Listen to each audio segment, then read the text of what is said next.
All right, welcome everyone. We are kicking off an absolutely fascinating journey with this explainer today. We're going to completely challenge some things you probably thought were totally set in stone. We're talking about decoding a massive paradigm-shifting system that has literally been around for millennia. So get ready because we are diving deep into the mechanics behind Vedic astrology. But first, I gotta start off by throwing a pretty shocking question your way. Is your horoscope 99% wrong?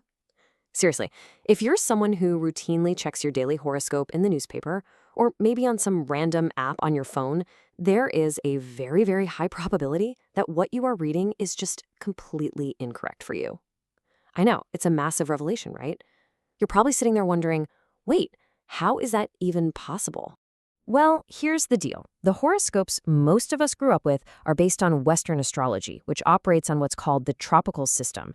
Now, this system is essentially weather-based. It relies on the seasons, tied to the vernal equinox, which basically locks the calendar in place regardless of what the actual stars are doing up there. But then we have Vedic astrology, and this operates on the Sidereal system. It's entirely star-based. It actually maps the real-time physical positions of the stars exactly as they appear in the sky above us right now. And because Western astrology calculates based on the seasons, while Veda calculates based on those shifting stars, a massive gap has opened up over the centuries. You see, over thousands of years, the Earth's axis wobbles. It's just a natural phenomenon. But the Western system? It just stayed frozen in time. Meanwhile, the Vedic system kept tracking the precise movement of the cosmos and kept updating. And because of that, today, there is a literal 23-degree shift in the sky between the tropical and sidereal systems. 23 degrees! Now, the real-world impact of that 23-degree shift is just staggering. Think about it. If you've spent your entire life believing you're an Aries based on the Western system, you might actually be a Pisces in the Vedic system. It's an absolute paradigm shift. You could have literally been attributing the wrong traits to yourself your whole life, or maybe even basing major life decisions on a total astronomical misalignment. Crazy, right? So what exactly is this hyper-accurate system we're talking about? Well, the true name for Vedic astrology is Jyotish Shastra. It is an ancient science that originates directly from the Rig Veda, which makes it at least 5,000 years old. Honestly, ancient sages considered it to be as old as creation itself. It doesn't just guess, it maps actual, verifiable astronomical positions, and, crucially, it links them directly to an individual's karma. In practice, this incredibly ancient system really relies on three core pillars. First up, the Nakshatras. These are 27 specific star groups that form your true, deeply nuanced identity, way beyond just a basic sun sign. Second, you have the Dashas. These are super precise planetary timelines that map out distinct phases of your life, so you actually know exactly when certain opportunities or challenges are going to pop up. And third, remedies. We're talking things like specific mantras, wearing certain gems, or even performing charity. These are highly practical interventions designed to pacify planetary influences. Now, seeing all these ancient pillars laid out is fascinating, sure, but I know it naturally leads us to the ultimate skeptical question. Does astrology actually work? We hear about these systems being 5,000 years old, but does that deeply rooted history translate into any sort of measurable, real-world accuracy today?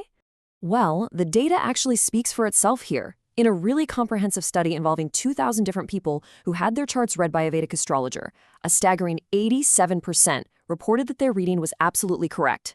87%. That massive accuracy rate validates that this isn't just random guesswork, you guys. It is a deeply data-driven and incredibly structurally sound system. So you might be asking, okay, how can it possibly hit an 87% accuracy rate? Well, it all comes down to this. Vedic astrology is literally a map of your karma. It is the ultimate cause and effect equation. It's not just looking at floating rocks in space. It analyzes what you bring with you.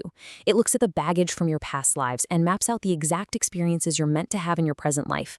Basically, your chart is constructed by your own past actions. And hey, if you're sitting there thinking this is purely ancient philosophy, just consider this quote: "Planetary positions have an effect on Earth." Now, this isn't from some ancient 5,000-year-old text. This is from recent NASA research. Yep, modern science is slowly but surely beginning to validate these core concepts of planetary influence. What was once completely brushed off is now being recognized by today's scientific community. But wait, hold on, because the absolute most interesting part is yet to come. Let's pivot away from the hard numbers for a second and look at the real, deeply relatable human impact of this whole system. Let's see how this actually plays out in real life. Take a businessman who was facing a failing shop. The astrological cause? Well, he was going through a particularly challenging phase of Saturn. But by applying a prescribed remedy, in this case, reading the Hanuman Chalisa daily, his business literally doubled in just 6 months. Or consider a woman who is experiencing severe marriage delays due to a mangalic condition in her chart. By applying specific Vedic remedies, she was happily married within 11 months. You see, these aren't just isolated coincidences. It's practical, and it yields genuine, real-world results. We've barely scratched the surface today, honestly. Coming up next in this Explainer series, we're going to dive so much deeper. We're covering the 12 zodiacs, the correct Vedic way, of course, the Navagraha, those 27 Nakshatras that actually form your true identity, the 12 houses, the Mahadasha phases, and even Kundalini matching. Eventually, we're literally going to give you the exact tools you need to read your own charts. But for now, I want to leave you with one final, kind of provocative question to chew on. Did you know the difference between Vedic and Western astrology before this? Just think about how much of your life you might have viewed through a slightly or maybe wildly inaccurate lens. I highly encourage you to subscribe so you don't miss our next deep dive into the 12 zodiacs.